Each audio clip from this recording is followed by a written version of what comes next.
Hello, everyone, and welcome back to Trending in Hollywood. Why Demetri is laughing is because we read the article about why Jason Blum decided to put Halloween Kills on Peacock.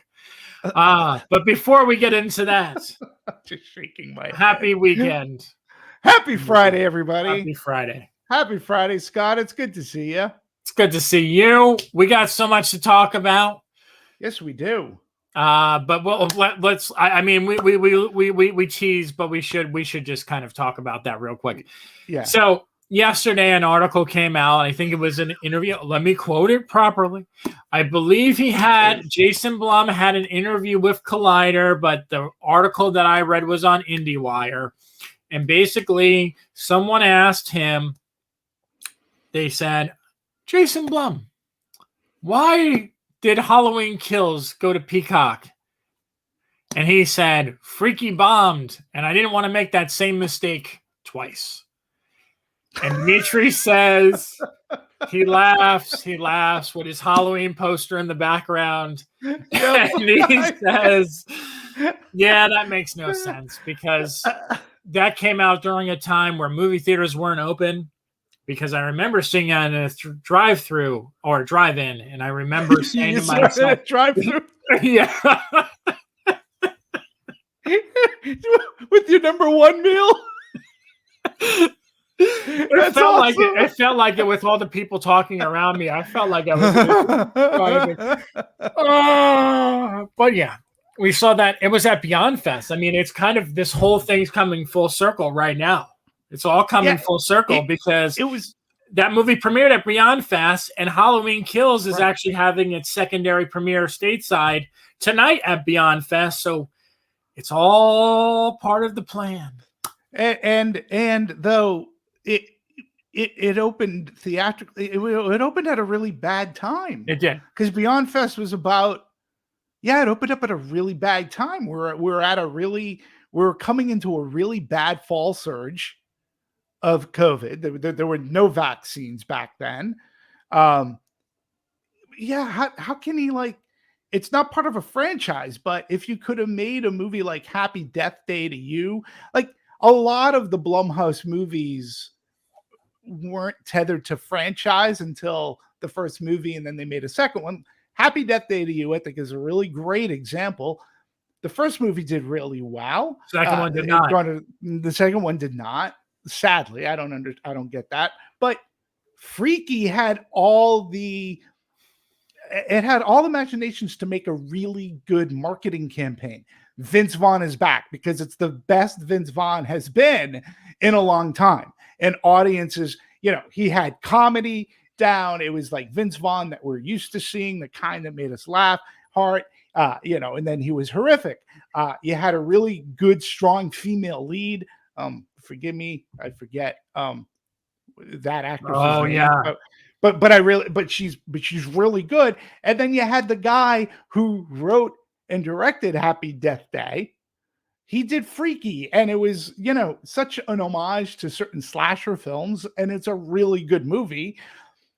But nobody at that time, we were too afraid to go out. And I think theaters were LA County. I think we weren't even open theater wise here in LA County. So I couldn't have gone to an AMC theater. You couldn't. It was at the drive-in. That was the only place you could see it back then in LA. And I also think New York too. I think they were closed in New York and LA.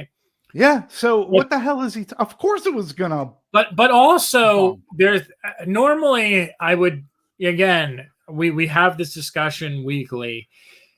Halloween is a franchise that is built-in audience that has a built-in huge audience. Mm-hmm. And again, I'm not the guy who's shitting on like the day and date for certain movies and things of that nature.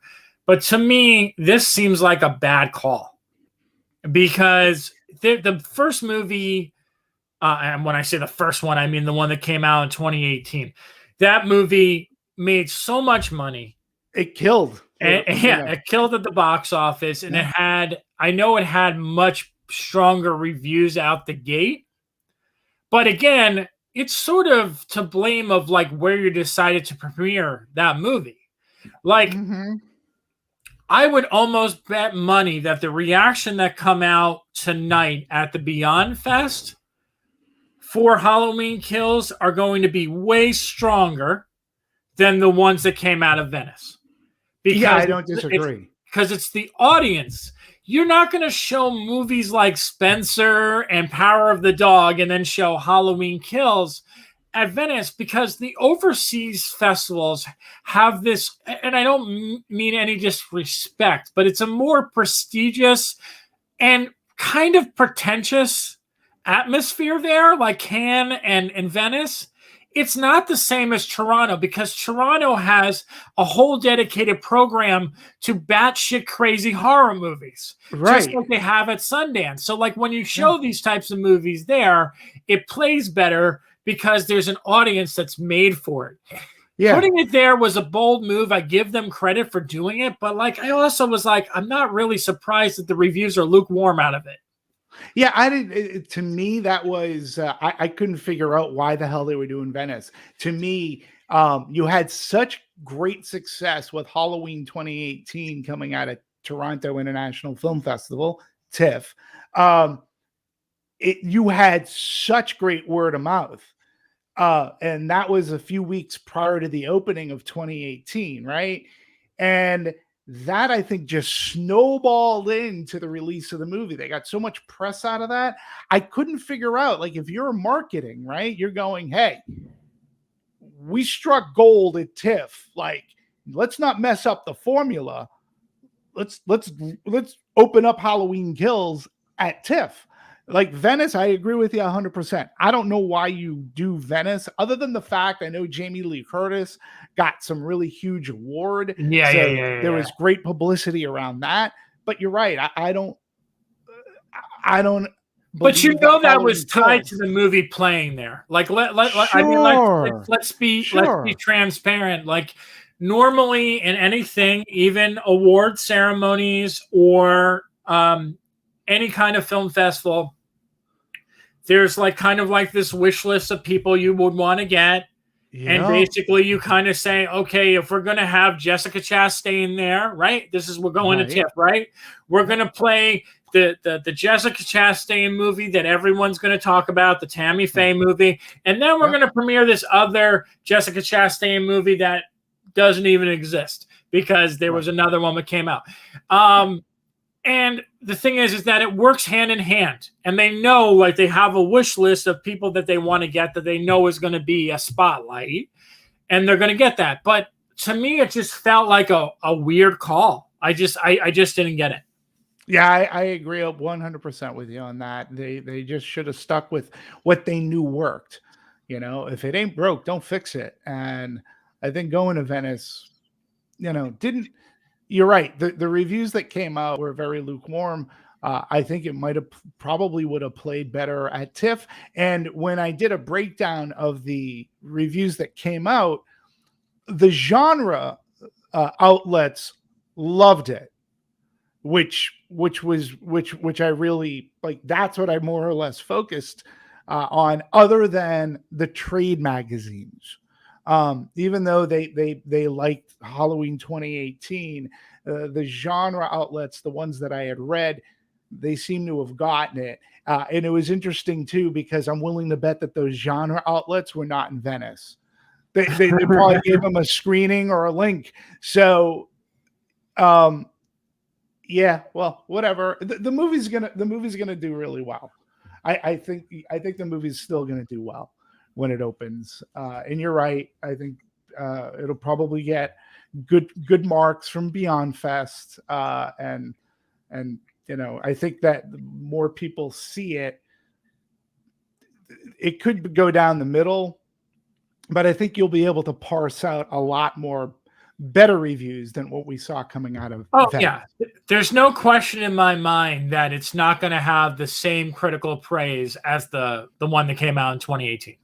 Mm-hmm. I mean, it's just not. because very rarely, I mean, no one was even expecting 2018 to be as good as it was. Nope. So, No. so you already have that high bar, and most sequels don't jump over that high bar at all. No. So it's not going to happen. I say that before I even see it, but like, come on, like, you just got to know your audience, and that's sort of the weird thing that I don't get when decisions are being made in Hollywood, and we'll talk about the next movie in a second. Yep. There's just certain things to me. I don't know. Is it because we're critics? Is it because we've been in the industry for so long that we just sort of look at a decision and we kind of look at it and say, this made no sense. Like, why did they do this? Like, is it? I really wonder about that, because going to the Many Saints of Newark, big Sopranos fan, grew up watching it. You know, it was one of those shows that I do remember watching pretty much on a regular basis. Every week. Every week. Every it was on Sundays. I was there Sunday at 9 watching The Sopranos. And then I watched this movie, and I kind of wonder myself, number one, Demetri put this out there before I even saw it, is that too late. This movie is way too late. Yeah. You a Sopranos movie in 2021 just seems like a weird thing to say out loud. Yeah.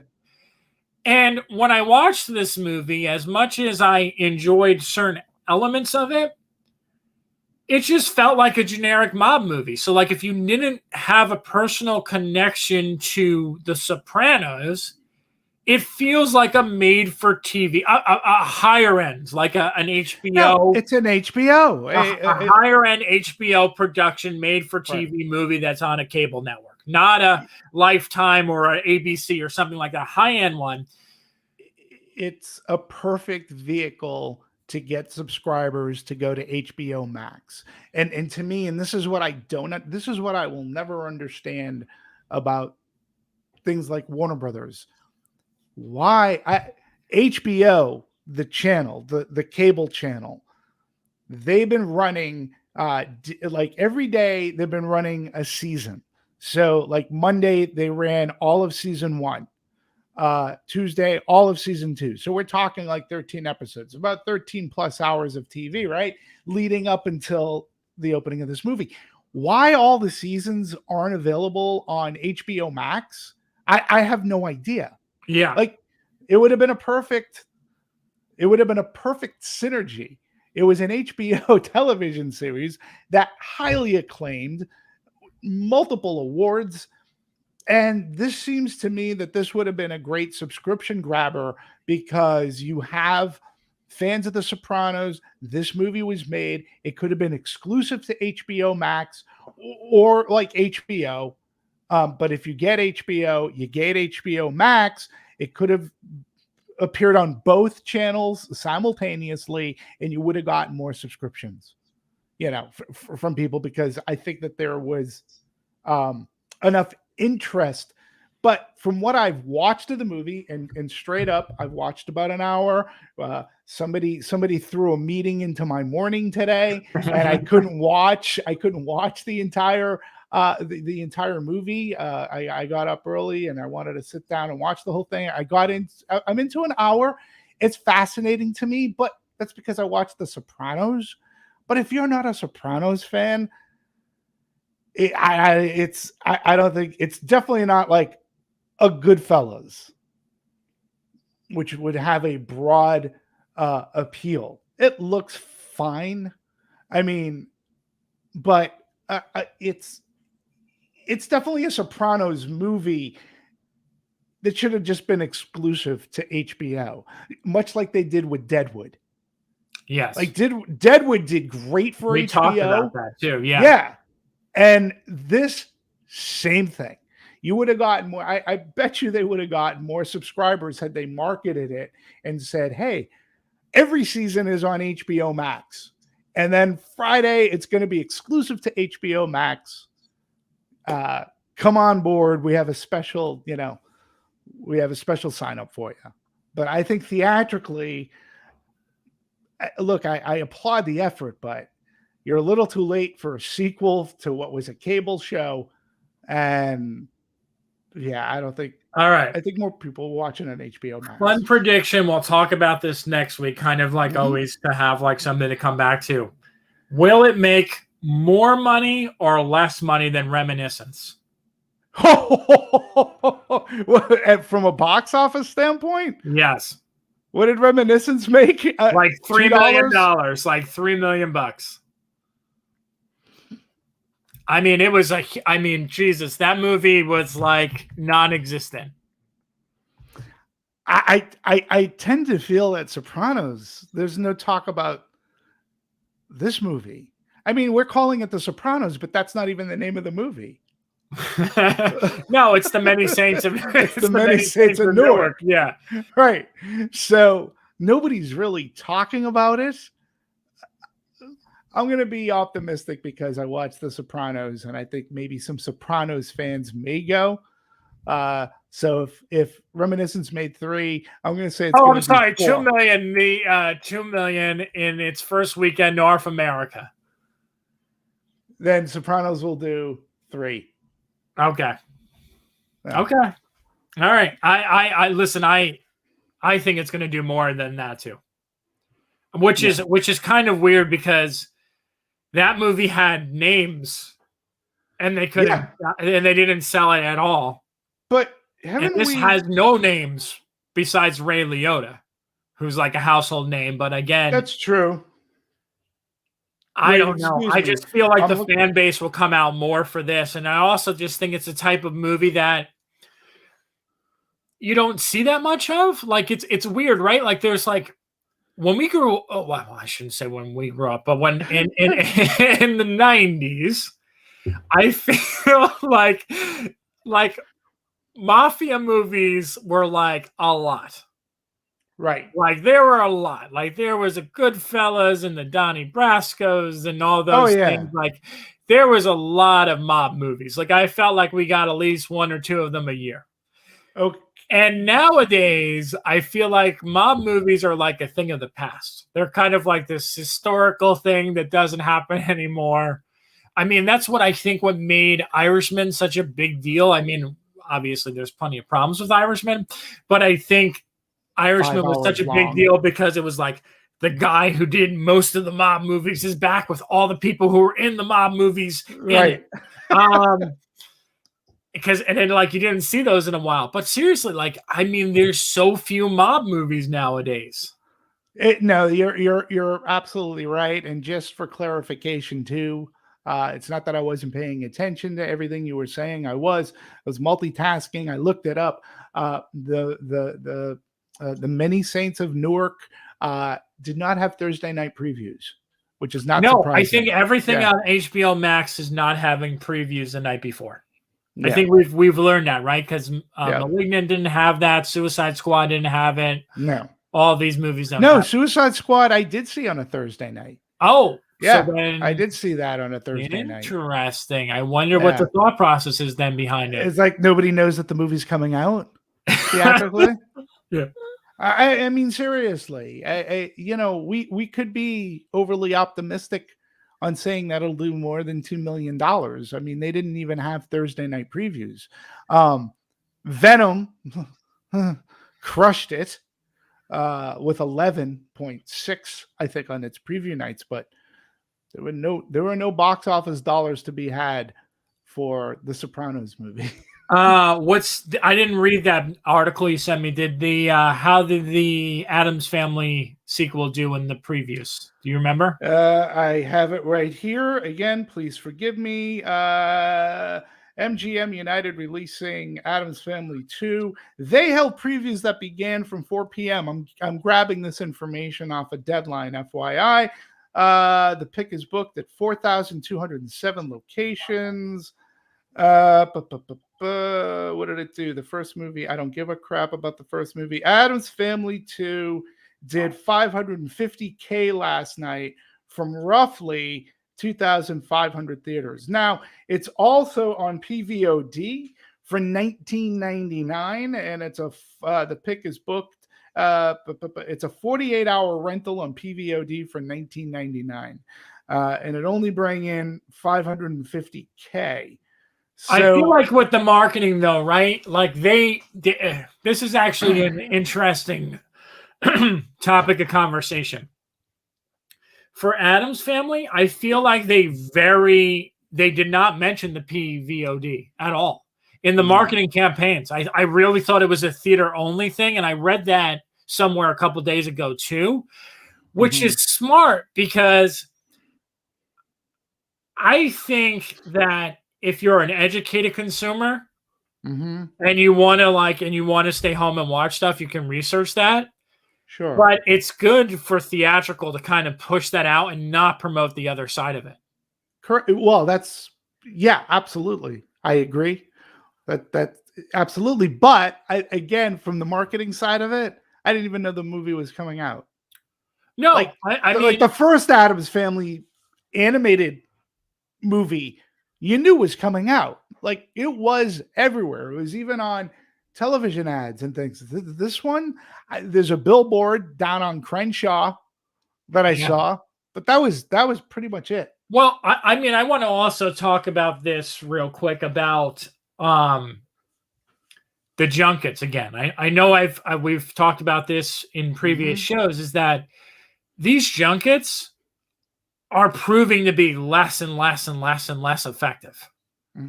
Because, I mean, I know someone did a junket for this, because I remember someone telling me they couldn't have a meeting with me because they were doing a junket. I don't even remember who it was. But, like, I don't even see this content anywhere. No. So it's like, I don't get this old mentality of, like, with them, all this stuff moving to streaming and all this push for streaming, and you think that they have all this new age directions that they're going into. It's amazing how much they rely on these old fashioned things that don't do anything. Like a premiere, we talked about this. Like, you literally can have someone go to a freaking hotel and literally say that they're at a premiere of something, and no one would know. No, not at all.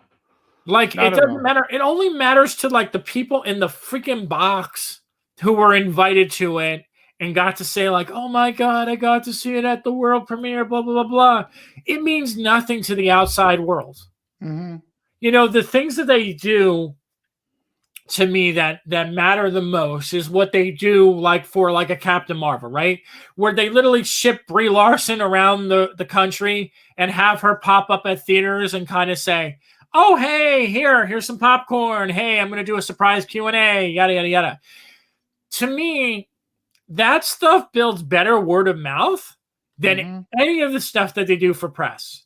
And I'm saying this as a press person. Like, it just seems like a waste of time to keep giving the same people the same content, and it only repeats to the same people. You're talking to a very narrow audience by doing it this way.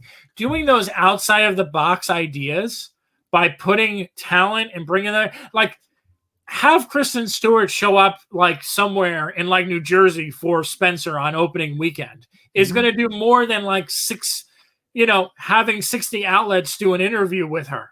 I mean, yeah, I agree. That's someone who's going to get a lot of buzz because she has a very big popularity and people love her. But I'm just saying, like, for a fan perspective, having that interaction and be able to say, like, oh my God, like, Kristen Stewart may be in my theater in New Jersey or Alabama or somewhere, like, you're kind of like, whoa, like, that's going to make a big deal and going to be a conversation in an area where this is not normally talked about. Yeah, no, I agree with you 100%. And it almost seems like a waste of money to an extent. I know we're going to talk about No Time to Die, but, like, again, the only real great, so they had the British premiere of that, which got coverage because I think it's the British premiere. Yeah. Okay. And MGM's been doing some really good job pushing certain stuff out. Like, did you know that Daniel Craig was made honorary Royal Navy commander, which is a really big deal. And I talked about that with my friend Paul, who's in the Coast Guard. He goes, that's kind of a crazy big deal that he got that. And he's all for the military, Daniel Craig and all that. Also, there was the British talk show, what is it? Graham Norton. Yeah, where Daniel Craig talked about fighting with Batista. And that got a lot of coverage because it was funny. He knows how to tell a story. So, and then there was some photos and premiere coverage of No Time to Die, and there's other coverage that came up today about. Yeah, but why did that work? Let's talk about it. It's because they timed that perfectly to screenings around the globe, so that all of it got elevated together.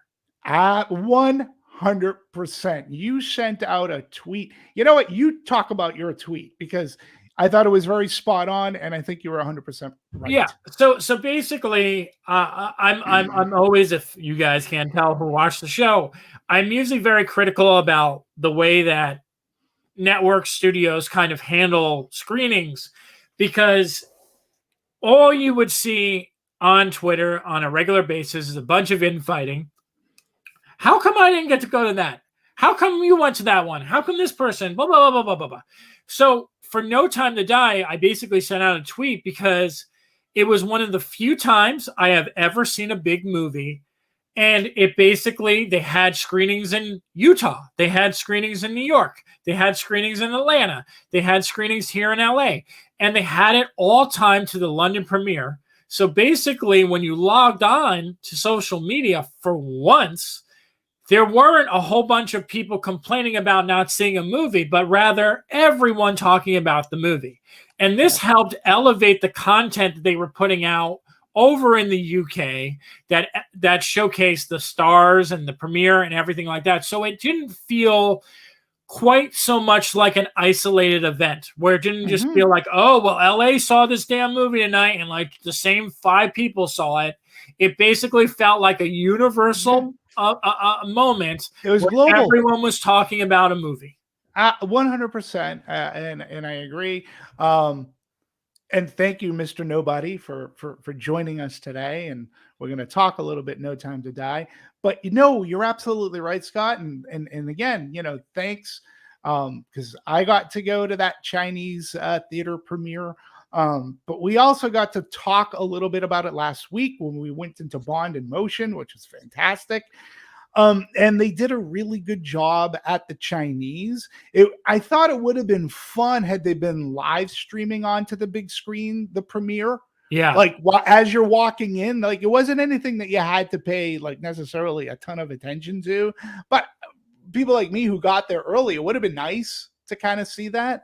So, it's really, you're right. They did a great job in doing it, and everybody was talking about it. So, and again, thank you again, Mr. Nobody. He enjoys the shows on this channel.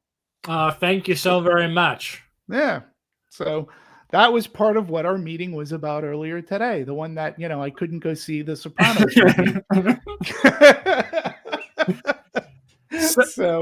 So let's jump into No Time to Die. I think, we're talking about it. Obviously, this movie I feel like was delayed. And lo and behold, who's the first person to come up on the screen before the movie even starts? But Daniel Craig himself, talking about how he wanted this to be a theatrical experience and everyone in the China is, And when you see this movie, and this to me is always part of my argument that I make. There's just certain movies that I watch, and I just, from the very first scene of this movie, there's no other place to watch this movie than on the big screen.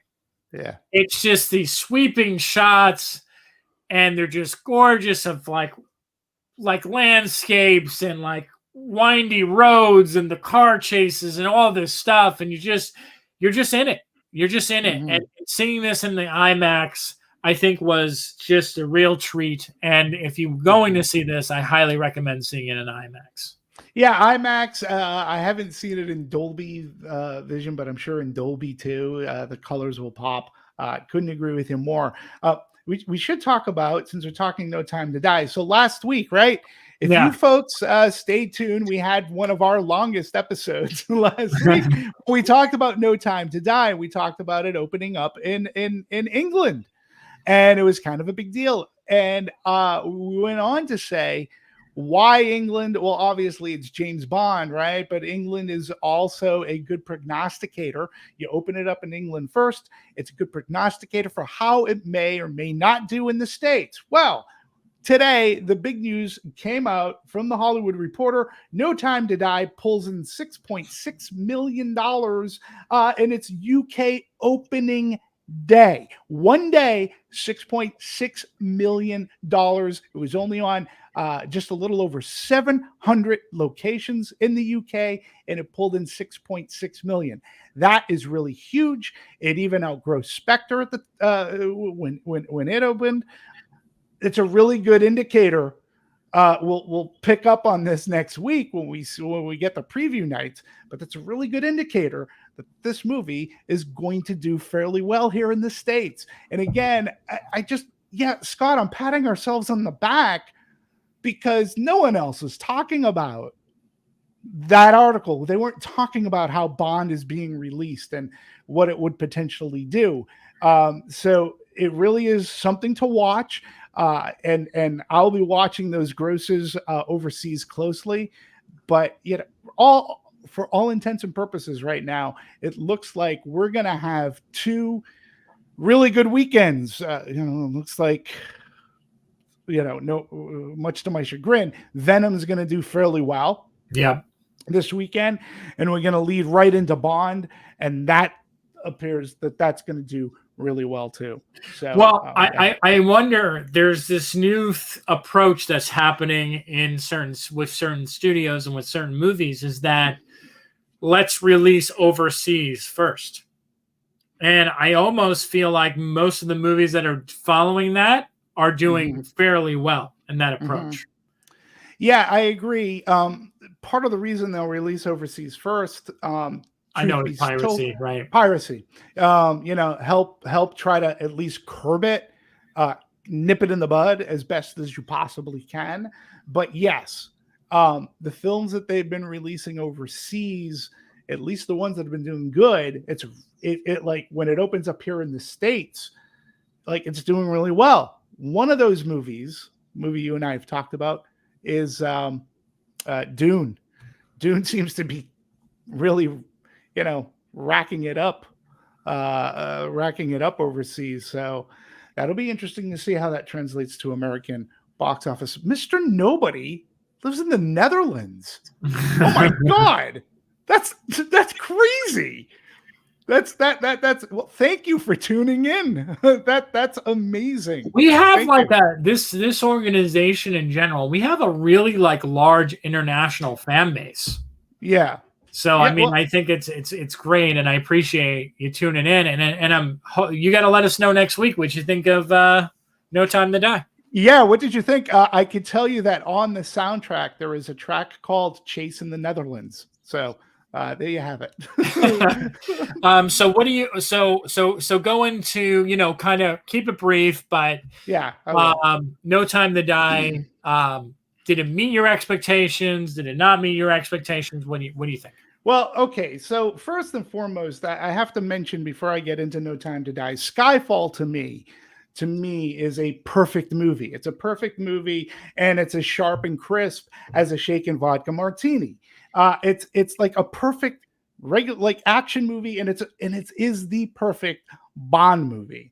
I think it's the best James Bond movie. I'm happy to report that after watching No Time to Die, that movie, No Time to Die, at the very least meets that bar. Skyfall raised the bar from a narrative standpoint. I think No Time to Die met that bar. Look, the Daniel Craig movie, the Bond movies, they've always been respectful to the Bond legacy.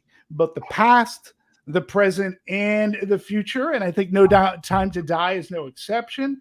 It is a quintessential James Bond movie, aka exotic locales, beautiful women, grand action set pieces. You even have a diabolical, eccentric villain with an elaborate world domination on the mind. And there's even a countdown clock. You're running out of time, 007, to save the world ending. It was, it had all of that in it. And all the same time, when you look at the 5 films that Craig has made, it's infusing bold narrative beats uncommon within the James Bond franchise. I think No Time to Die provides an emotional payoff and tribute to its title character that's not only deserved, but I found it to be very earned. So I give No Time to Die, I give it out of my review system, which uses fingers. I give it the high 5. I'm saying that it's excellent. There are some minor flaws, but with the emotional beats that it had, there is a reason that after 50 plus years and 25 movies that nobody does it better. So I loved No Time to Die. All right. So for me, real quick, I enjoy No Time to Die. I would say it is probably in the middle, smack dab in the middle of the 5 Daniel Craig James Bond movies. I will completely agree with Demetri. I think Skyfall is where the bar was set, and that is without question the best. Next for me would come Casino Royale, and then would be this one, No Time to Die. My issues with this don't take away from my overall enjoyment of it, but I do have some criticisms, and probably my biggest one is the runtime. 2 hours and 40 minutes. You definitely feel the runtime of this movie, because I think the movie's set up in a way where you have quite a bit of character development and story development in between large action set pieces. So you'll have a really explosive opening, and then you'll kind of have like a 20 to 25 minute story exposition, kind of set up the next kind of big scene. And it feels very much like there's a formula at play here. And I think that works for the most part, but I do feel like there's certain points in the movie where you're kind of like, okay, are we near the end of this yet? No, we're not. And then as much as I enjoyed certain characters, I feel like a lot of them got kind of like second billing when they should have had more closer to top billing. And we've talked about this. Naomi Harris is one of them. I mean, the character Q. I mean, even Christoph Waltz's character. There's a lot of characters in this movie, and I feel like some of them just don't get the amount of screen time they deserve, or the story or backstory, I should say, that they need in order to be in this movie more. So that's sort of, I mean, we talked about, what's her name? Ana de Armas. Which, like, I did not realize how much the world loves her, but apparently I didn't either. loves her. Yeah, apparently so. But she has one scene. That's all I'm going to say. I won't go into it. And that's it. And it's a great scene, but you're sort of like, okay. And I felt that way about Lasha Lynch. I feel like she really needed to be in the movie more, kind of have more backstory. She just sort of like appears and then like almost gets owned by James Bond multiple times throughout the movie. And I don't know how people are going to react like that to that aspect of the movie. I was thinking about that a little bit. Yeah, I was too. But I think to your point, those two characters you point out, to me, their appearance in this movie and I say this, and I wrote a rather lengthy review that involves a history of Bond and focuses on why the 5 Daniel Craig Bonds are different and what makes them stand out. So while at the same time they pay homage, and one of the things we talked about was Judi Dench, for example, right? Yes. Judi Dench began her career as M with GoldenEye, and she got brought over for the Daniel Craig Bonds, which, for all intents and purposes, were a rebuild, a reboot of James Bond, right? Yep. And the character of M, as played by Judi Dench, we saw facets of M that we had never seen in any other Bond movie before, right? So now we've got Ralph Fiennes as M, and we have Lashana Lynch, we have Ana de Armas, we got Moneypenny, we got this Q. My hope is that when this next iteration of Bond, whoever it may be that plays it, these characters are going to, much like Judi Dench, will carry over. I would love to see that, because Bond is going to need allies like Ana de Armas, who's a CIA operative, right? This new 00, Lashana Lynch, Numi, I believe is the character's name. He's going to need these allies, and the great thing that they've set up in the Daniel Craig movies is that Q and Moneypenny are much more than just a scene stealing. Oh, here are your gadgets, and then hi, Moneypenny. Oh, I wish I could have taken you on my last mission. And, they had that flirtation going on. In these movies, they become allies of Bond. And there's a friendship. There's a family that's built, which I really loved. My gripe, the same as yours, I wished Moneypenny played a significant role in Skyfall, and she was in as an ally to Bond and Spectre. She was basically sidelined in this movie, and I go, God, I would have liked more Moneypenny. But yeah, I agree. But these characters that you mentioned, they almost seem to have been written into this movie. They were given good scenes in hopes that they can all carry over, which I think would be extraordinarily smart, because as many people are going to see this Bond, they'll remember these characters, and when you recall them and you put them in the next iteration, it'll be great for audiences to be able to feel like they're not getting whiplash and this is a whole new Bond. And I mean, I also have to add one more character to the mix. I mean, Jeffrey Wright's character. Yes. I just feel like it's completely wasted the way that his character is used. Yeah, I mean, he wasn't in Spectre. No. And geez, he was mentioned. He was mentioned in Spectre. But he wasn't in Skyfall. He was in Casino Royale. He played a decent part. And then he was also in Quantum of Solace for a little bit. And then, the character got sidelined. Now, to be fair about Felix Leiter, the character, he too was not in every Bond movie, and he was played by multiple people like Phil Lord of Hawaii Five-0 fame. And he would show up. He was always a good friend of Bond's, but I think they developed that friendship much better in Casino Royale and Quantum of Solace.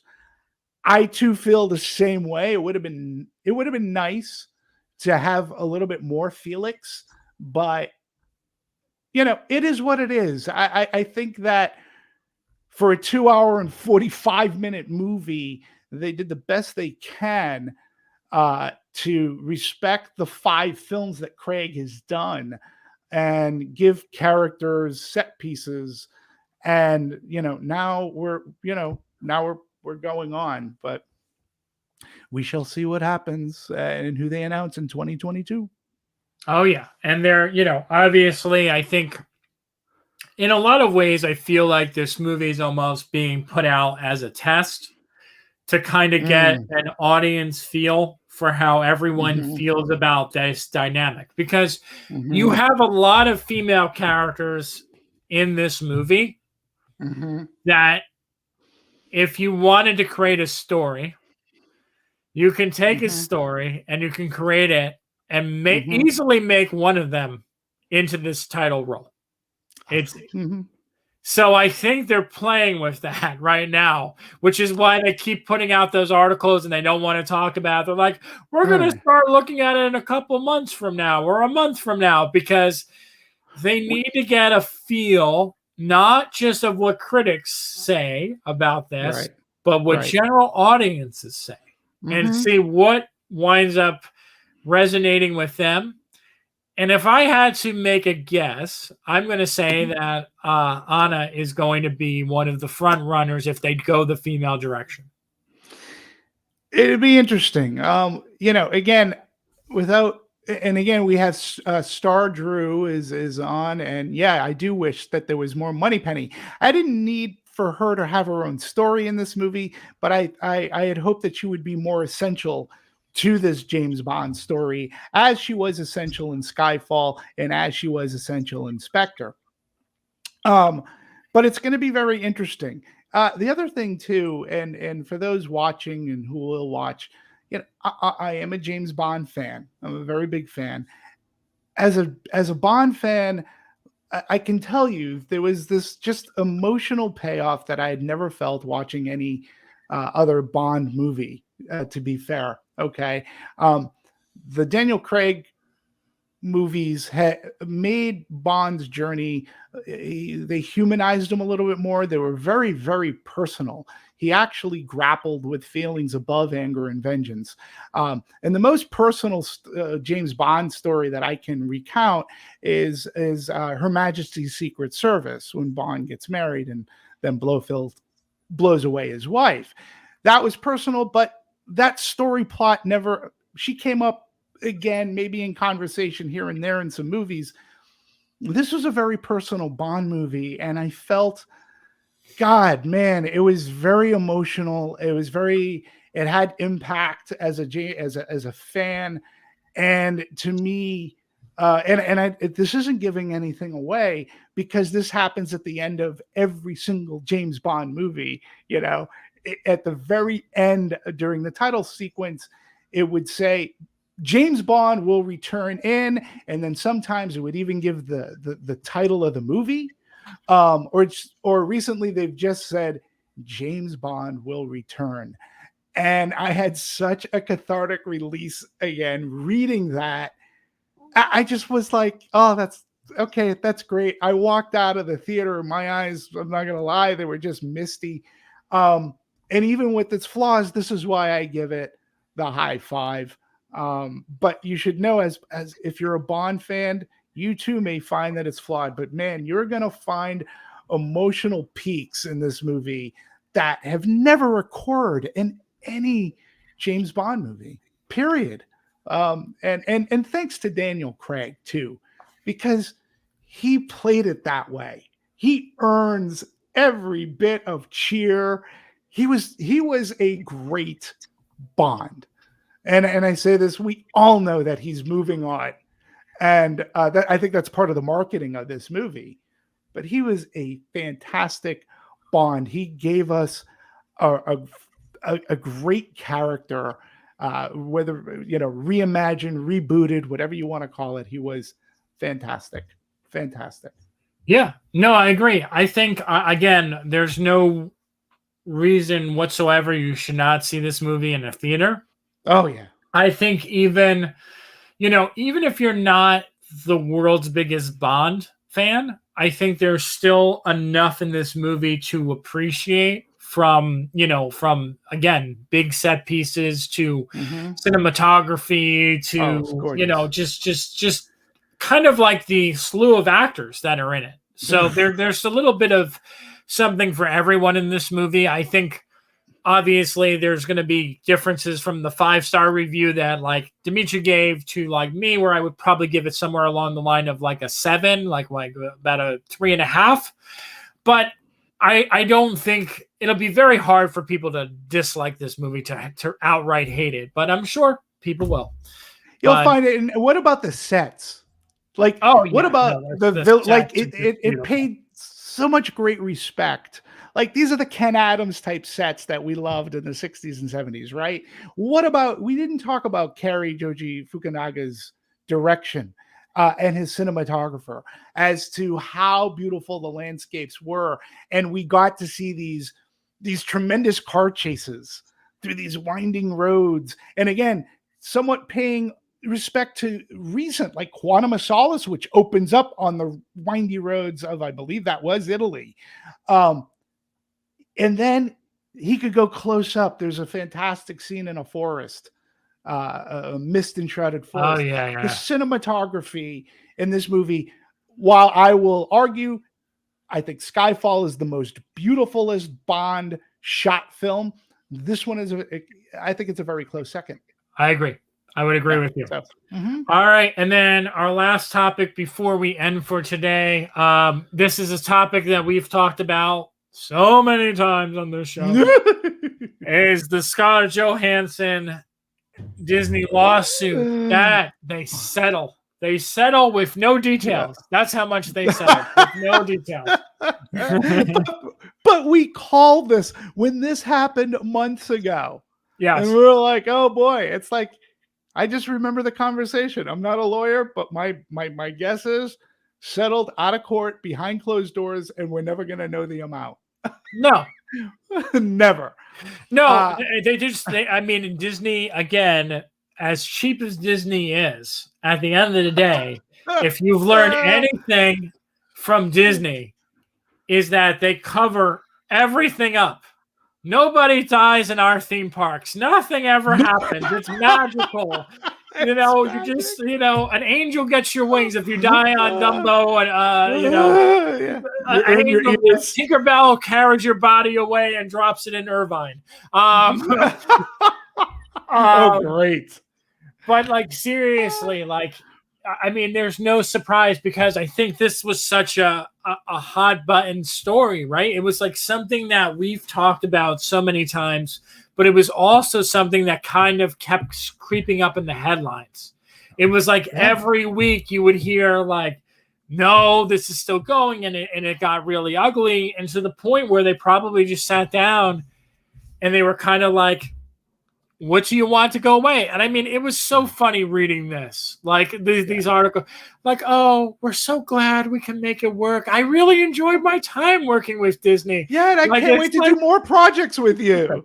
It's like, what? Like, come on. Like, before it was like you were name calling one another, saying they were the worst, cheapest place on the planet, blah, blah, blah. You don't care about women, all this stuff. And now all of a sudden, would love to come back. Let's do Black Widow reboot in like 5 years from now. I'll be back. But, you know, we kind of, look, I think it's a big win for Scarlett Johansson, for sure, because she really was the one that was raked over the coals. And you kind of had a feeling it was going her way when Disney announced, about a week ago, maybe 2 weeks ago, when they said, we're redoing all of our talents' contracts now. Yeah. We're changing them all. And right there, to me, that was like a big step, and going, okay. Even on that alone, Scarlett Johansson kind of won, because that's, I think, ideally, I think that's what she was fighting for. Well, she knows she doesn't need the money. Well, no, we know she doesn't need the money. Right. And we also know who's the breadwinner in that family. But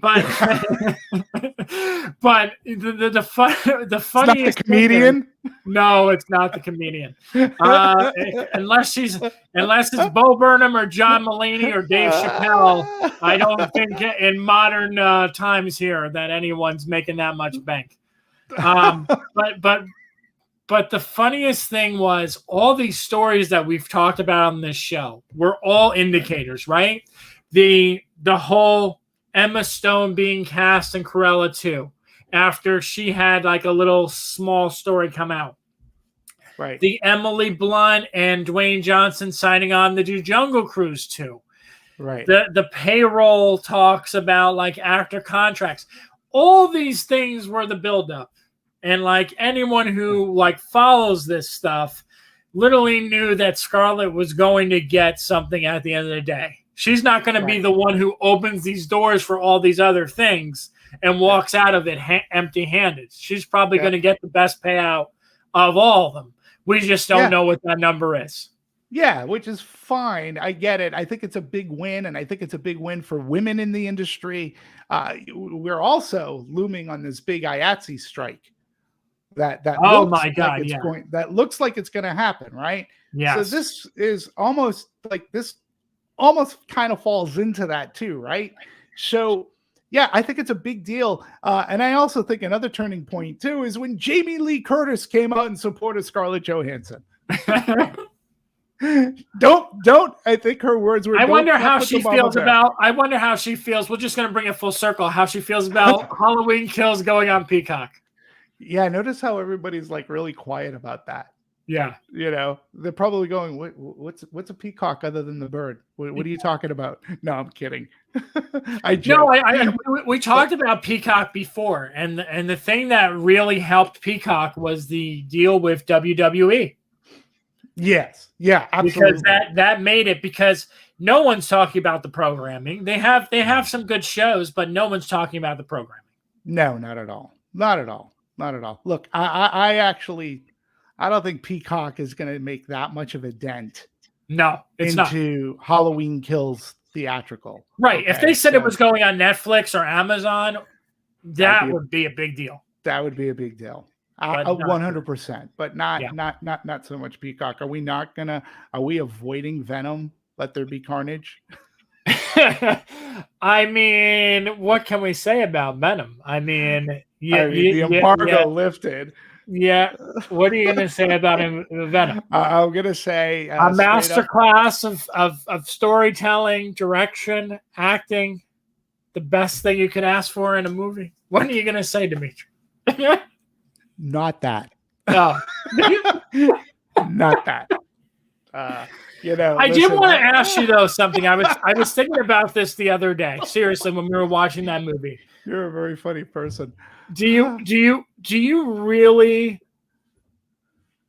like that more or less than the Spider-Man movies, the last two? Because I was actually thinking about that. I actually think I like the Venom movies more than the last two Spider-Man movies. Okay, see, I'm opposite. I mean, because at least I could follow the last two Spider-Man movies. Look, I'm not saying that I'm a fan of those movies, but at least I could follow those movies. At least they kind of made sense. At least they were in some semblance of a universe. You know that I was, straight up, I wasn't a fan of the first Venom. I found it to be headache-inducing. Of course. And when they announced the sequel, not surprising because Venom did really well at the box office, so I wasn't surprised. But I said to myself, well, okay, they're gonna learn from the mistakes on this one. They can't release a sequel that's worse than the first one, can they? Yeah, they can. I was so shocked. I mean, in this movie's 90 minutes, and when Woody Harrelson's hairpiece outshines Woody Harrelson and everybody else, you got a problem. The movie was nonsensical, incomprehensible at times, and it was loud again. It was just dreck. It's the second Marvel movie that I gave the finger to, and for me right now, worst movie of the year. Congratulations, Marvel. You made a movie that was worse than my first pick, which was Black Widow. And now we've got Venom, Let There Be Crapola, because that's what it is. It's going to make money, obviously. It's great for theaters, but great googly moogly. I walked out. I just couldn't believe how bad it was. I mean, okay. So, I'm literally watching this movie, and I'm thinking to myself the entire time, how do I do a Ben Meckler on this? and for those who don't know who Ben Meckler is, you should look him up, because I don't want to ruin his magic. But he basically reviews movies, and they're interesting takes. So I'm sitting there and I'm watching this movie and I'm like exactly with Demetri and I'm just kind of like I don't understand. Like I just it's weird because it reminds me of something that I would watch if it was on like a direct to DVD, like a B-C movie. Like it feels like a horror movie that would be made by like Trauma or something. Like and I'm watching this and I don't get it. And I feel like it's like it's part of a joke that I'm not getting. That's the best way I can describe it. Like, because there's obviously a whole bunch of people who really do like this. Yeah. As I learned. And I was joking, but like I'm almost like at some point, like I see people actually like going like, yeah, he gets it. And I'm kind of like, did I really hit upon something that like maybe I don't get, but other people do? Yeah. Well, here's what I'll say about Venom, right? So it set up this symbiote alien thing, right? And it did that fairly well. Like I understood that plot line. So I was thinking maybe we'll get a little bit more, but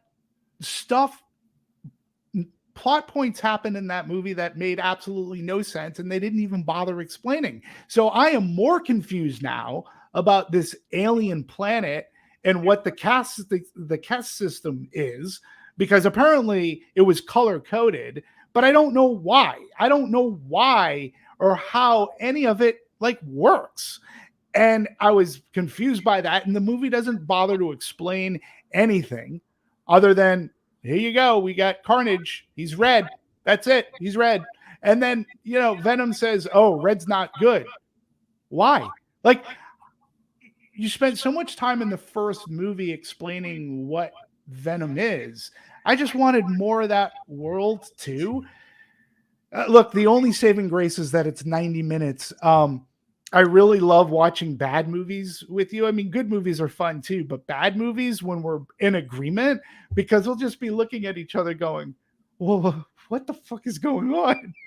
No, I mean, listen, I enjoy watching movies where I either love them or like I'm just sort of like, what the hell? Because like, I don't know, all those movies that are just fine in between, like the 80 to 90% of movies that are made, like I really struggle to talk about them. Like I saw, like you asked me a couple weeks ago about like Telluride, and like I forgot half the movies I saw at Telluride because I just thought they were fine. Like I like, if I never talk about them again, it's completely fine, but I will because they'll be in the conversation. And I'm glad that everyone gets something different out of a movie. Sure. But like, I mean, it is just such a treat when you watch a movie with a group and you're either like in it and you get it, or like you're completely in a theater and you're like, why?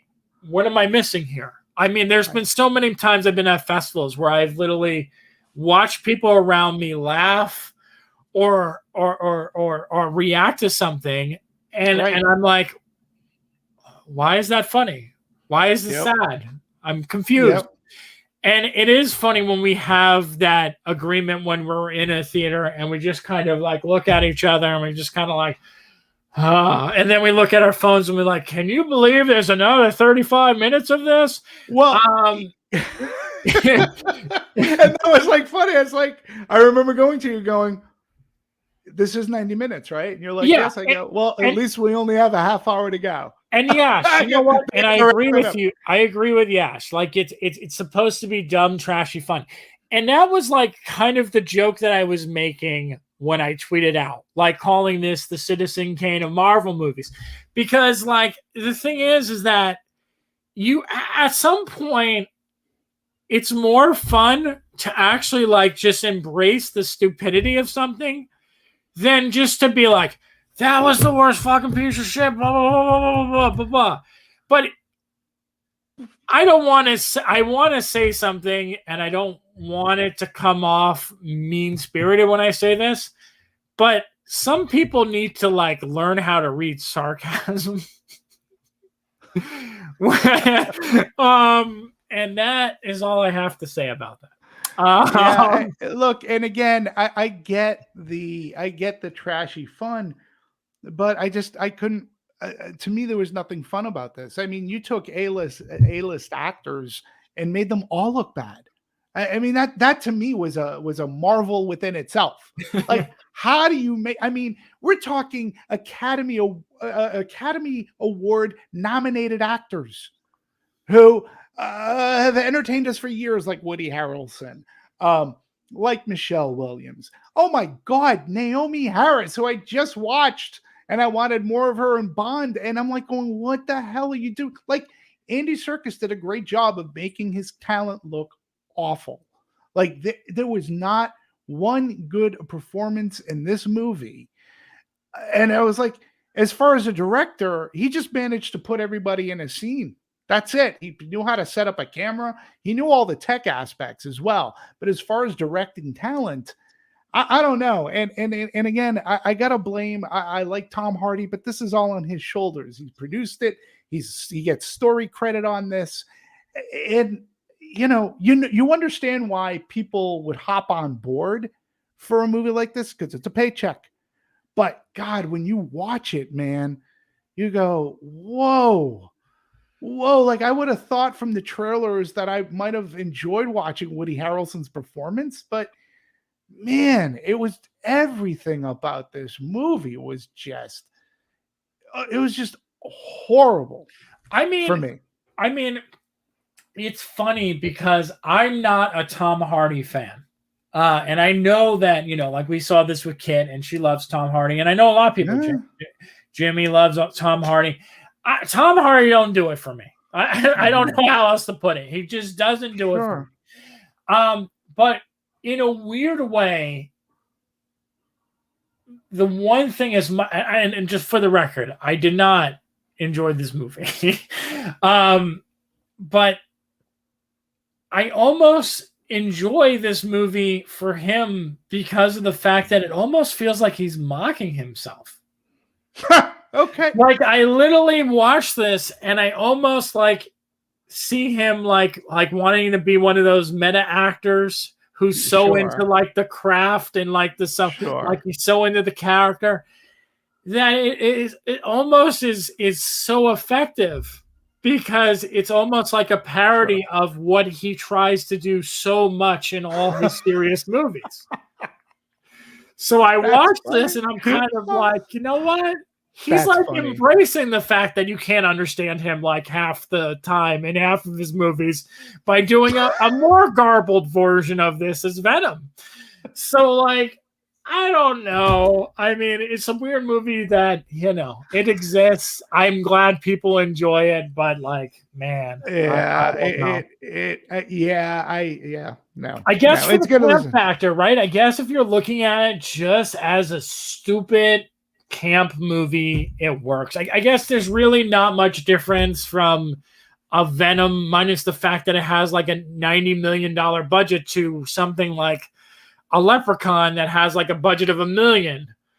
But still, I guess that's what it is. Like, from a grand scale, it's the fact that this many people are latching onto this is really weird. And yes, he's overacting for no reason.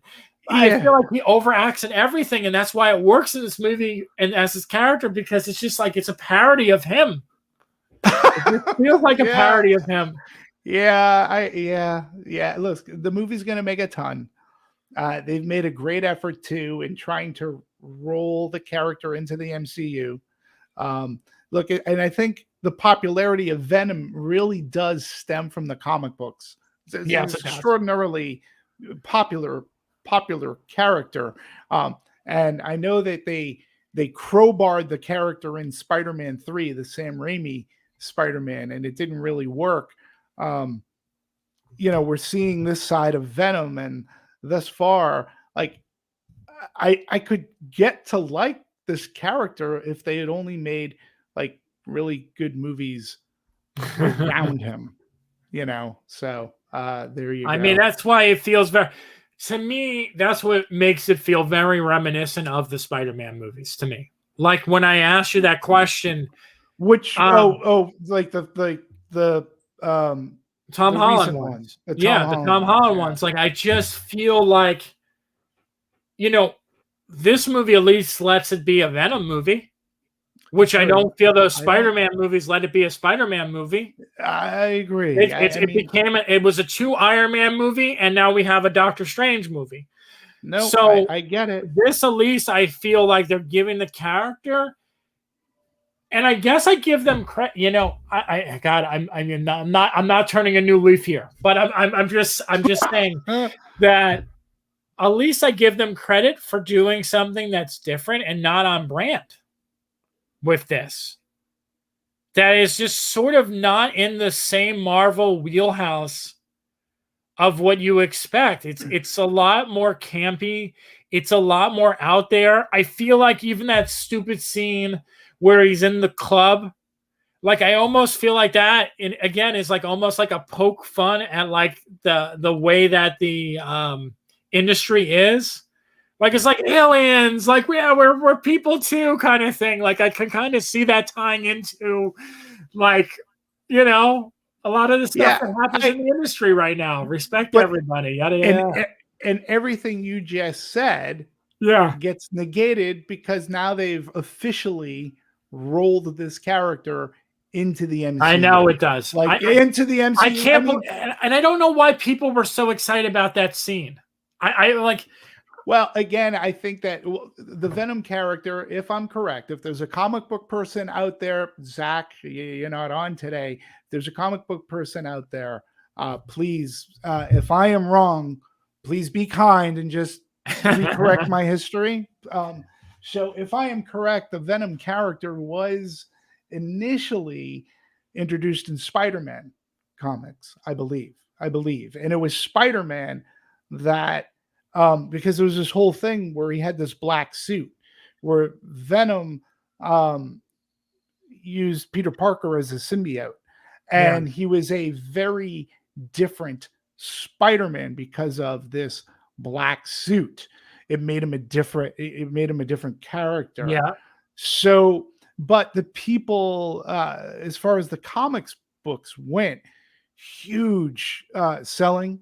And people started to love this character because of artwork, how this looked, and it gave this kind of darker side to Spider-Man that they'd never seen. And then I believe the character gets his own book, and it was just an extraordinary. Yeah, but that's the weird thing that I don't get about this, because I know people who are fans of Venom, and this doesn't seem like Venom stuff. Like, this seems like a completely different character. Like, yes, the look of the character way better than that one where they introduced it, whatever one that was. It's Spider-Man 3. Yeah. Like, the character looks the part. I get it. The voice kind of fits as well.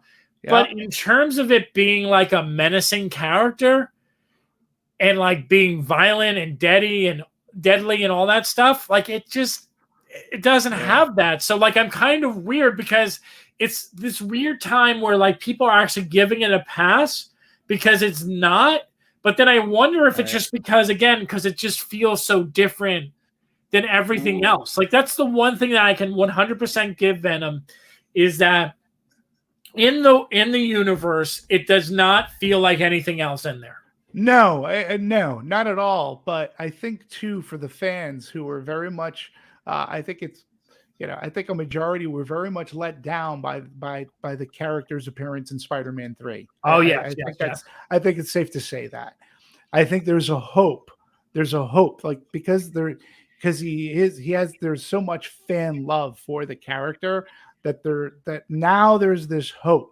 We've had these 2 movies, people are going to like it, and now they're going to put him into the MCU, and I believe fans believe that because they love the MCU, now they're going to get the Venom Spider-Man thing that they had always wanted theatrically from a movie. So I think that hope and that desire is why too that the character theatrically is really popular. They want to see it. It's like, oh, please.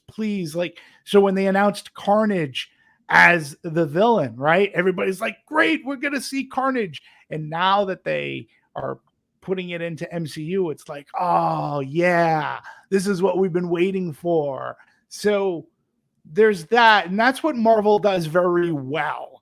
Is, you know, they pit their characters up, either they pair them with or they pit them against characters that are known in the comic book world that people love, and they want to see that come to life. It's just a theory that I happen to subscribe to. No, you're probably right. Probably right. So. All right, Demetri. Okay. Have a good weekend. Yeah, you too. Thanks to Star Drew, Yash, and we had somebody else, Mr. Nobody. Mr. Nobody from the Netherlands. Thank you all for joining us. It's always a pleasure to hear your comments, and we love that you do it. So pass the word. That's what we can tell people. Pass the word. And you can also make comments on the YouTube channel, folks. If you like us and you like something that we said, or you didn't like something that you said, put a comment out there. Yeah, please do. Yeah, and subscribe. And thanks for watching. And Scott, thanks for being you. Thank you for everything. It's always this show is it's such an honor and a pleasure to do this show together. So sounds good. Yeah, it's a lot of fun. I always enjoy this. It's the highlight of the week. It is. Yep. All right. So see happy you guys Friday later. to you all. Bye.